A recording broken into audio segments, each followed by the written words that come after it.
What if silence is not weakness, but power? What if the quietest person in the room is not shy, but deeply aware? You may have noticed it. The INFJ listens more than they speak. They observe. They feel. But they rarely overshare. Not because they have nothing to say, but because they have too much. Today, we explore why INFJs don't overshare. Why the rare personality type chooses privacy over exposure. Why emotional depth does not equal emotional display. And why their silence often protects something sacred. If you are an INFJ personality type, you will feel seen. If you love an INFJ, you will understand them better. Let's begin. INFJs are often called the rarest personality type in the Myers-Briggs system. But rare does not mean mysterious for the sake of drama. It means complex, layered, deep. The INFJ personality type is driven by introverted intuition. This cognitive function is future-focused, pattern-seeking, internally rich. Their mind is not loud. It is deep, like an ocean at night. And oceans do not spill themselves on the shore for everyone. That is the first reason INFJs don't overshare. Their inner world is sacred. INFJs live inside meaning. They process life internally. Before they speak, they reflect. Before they reveal, they evaluate. They ask themselves, is this safe? Is this necessary? Is this aligned? Oversharing feels careless to them. And INFJs are rarely careless with emotions. Not their own. Not yours. In a world obsessed with vulnerability as performance, INFJs choose vulnerability as intimacy. They do not perform pain. They protect it. Because they understand something most people forget. Not everyone deserves access to your inner world. This is not arrogance. It is emotional intelligence. INFJs possess high emotional intelligence. They can read the room in seconds. They sense energy shifts. They detect tone changes. They feel what is unsaid.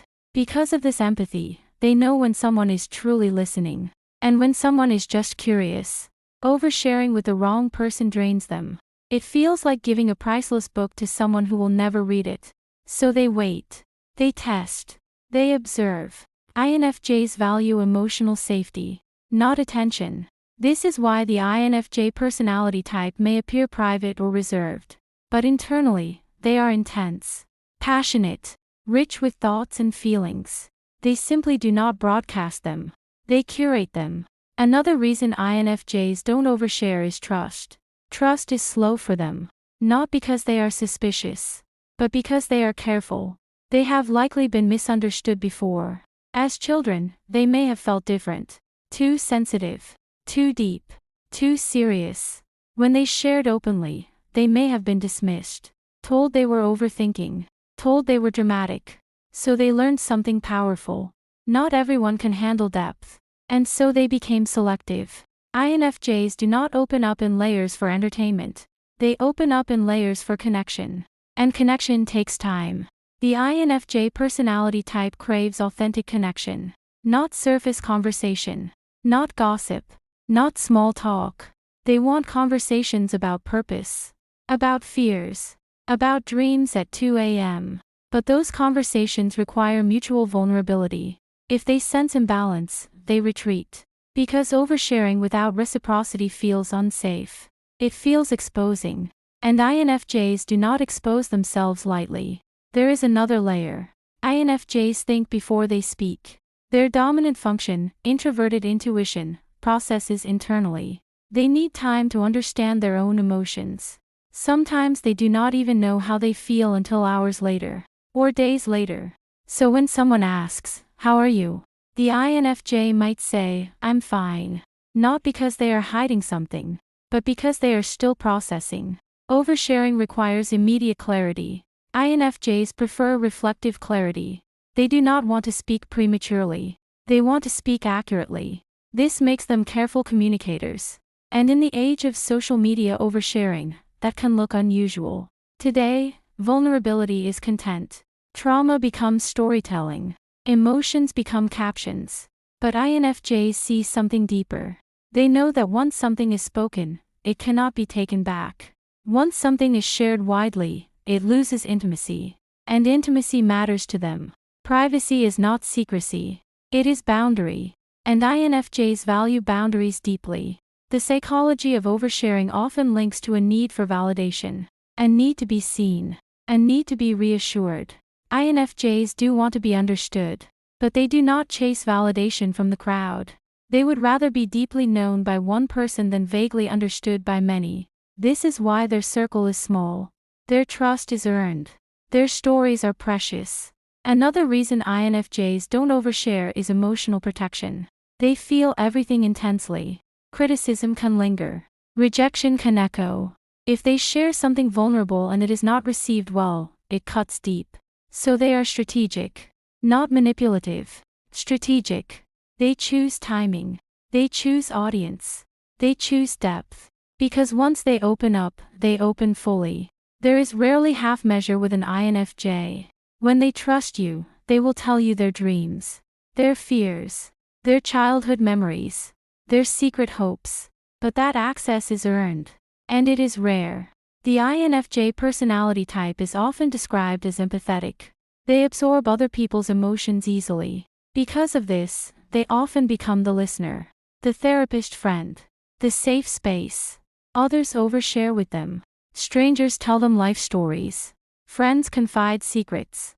INFJs hold these stories gently, but while they carry others' emotions, they do not always share their own. Why?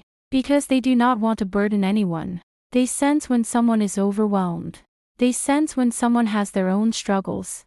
So they minimize themselves. Not out of weakness, but out of care. This can create imbalance. The INFJ gives, listens, supports, but rarely asks for the same in return. Oversharing feels selfish to them, even when it is not. This is one of their quiet struggles. Learning that their feelings deserve space too. Another reason INFJs stay private is their need for control over narrative. They dislike being misunderstood. And they often are. Because their thoughts are abstract, complex, hard to explain in simple sentences.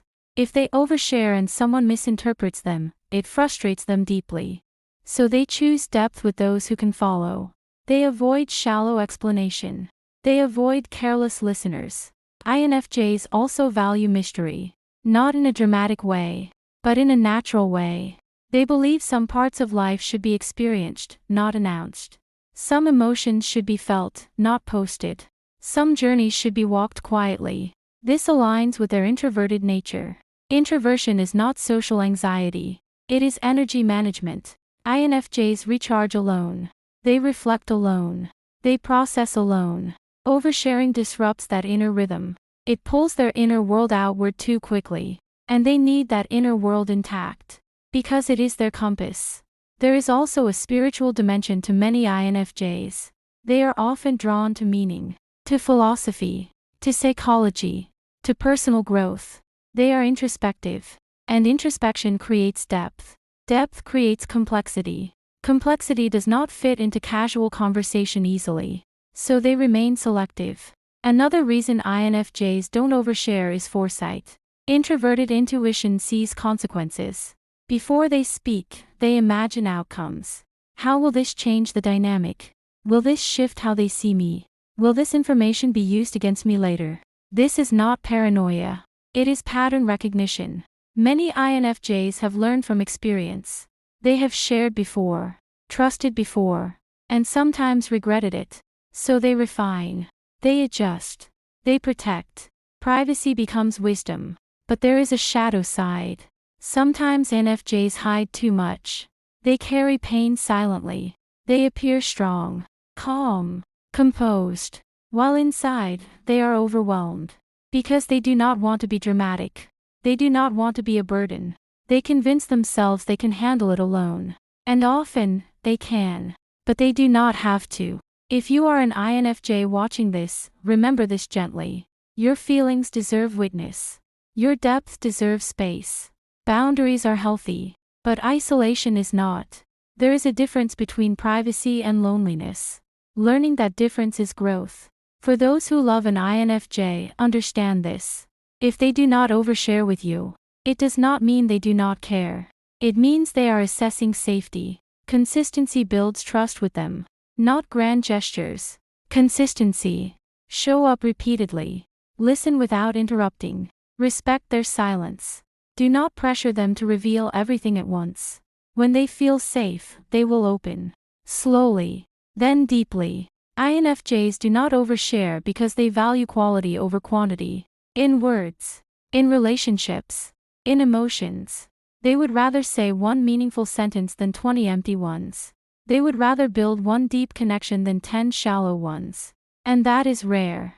In modern psychology, oversharing is sometimes linked to boundary issues, to impulsivity, to emotional dysregulation. INFJs tend to be the opposite. They regulate internally. They filter. They refine. Sometimes too much. They can overthink. They can rehearse conversations in their mind for hours. By the time they are ready to share, the moment has passed. This can make them seem distant. But inside, there was a storm of thought. Another aspect is their desire to protect others. INFJs often anticipate how their words will impact someone emotionally. If sharing something heavy might hurt someone, they hesitate. They soften. They delay. They do not want their truth to harm someone unintentionally. This sensitivity is beautiful, but it can also silence them. They must learn that honesty, delivered kindly, is not cruelty. It is clarity. The INFJ personality type is future-oriented. They think long-term. Oversharing feels short-term. Temporary relief. Long-term risk. So they choose restraint. Restraint is not repression. It is intention. But again, balance matters. INFJs grow when they learn discernment instead of silence. Discernment asks, who has earned this story? Who can hold this gently? Who has shown empathy? Those are the people worth opening up to. Another reason INFJs don't overshare is identity protection. They have spent years understanding who they are, their values, their vision, their purpose. They do not want casual opinions shaping that identity. If they reveal a dream too early, and someone dismisses it, it can shake them. So they incubate dreams privately, until they are strong enough to withstand doubt. This is not weakness. It is incubation. Seeds grow underground first. INFJs understand this intuitively. In relationships, this can create confusion. Partners may wonder why the INFJ holds back, why they seem reserved. The truth is simple. They are measuring depth. They are watching patterns. They are feeling alignment. When alignment feels real, the walls soften. But not before. There is also a quiet dignity in the INFJ personality type. They do not need constant attention. They do not need to narrate every experience. They are content observing, reflecting, learning. This makes them excellent writers, counselors, strategists, creators, because they process before expressing. In the era of personal branding and constant updates, INFJs may feel out of place. Everyone is sharing everything. Daily routines, emotional breakdowns, relationship details. But INFJs ask a deeper question. Why? Is sharing this meaningful? Or is it noise? They prefer meaning. Always. The psychology of privacy shows that some individuals feel safer with clear emotional boundaries. INFJs often fall into this category. Their boundaries protect their energy. And energy is precious to them, because they absorb so much from the world. News, conflict, emotions in a room, subtle tensions. They already carry enough. Oversharing adds more weight. Silence, for them, is restoration. It is not emptiness. It is recalibration. There is beauty in that. But growth requires balance. INFJs do not need to become oversharers. They do not need to expose everything. But they can practice selective openness. One trusted friend. One safe conversation. One honest admission. That is enough. Depth does not need an audience. It needs resonance. If you resonate with this, you may be an INFJ. Or you may love one. Remember this. Silence is not disinterest. Privacy is not secrecy. Boundaries are not rejection. For the INFJ personality type, not oversharing is an act of self-respect. It is emotional intelligence in action. It is protecting something sacred. And in a loud world, that quiet strength is powerful. Very powerful. So the next time you meet someone who listens more than they speak, who reveals slowly, who holds depth behind calm eyes, do not mistake them for empty. They are oceans. And oceans do not overshare. They reveal themselves to those willing to dive. Calmly, patiently, with respect. And if you are that ocean, know this gently. Your depth is not too much. Your silence is not weakness. Your boundaries are not walls. They are doors. And you hold the key. Choose wisely who enters. That is not fear. That is wisdom. And that is why INFJs don't overshare.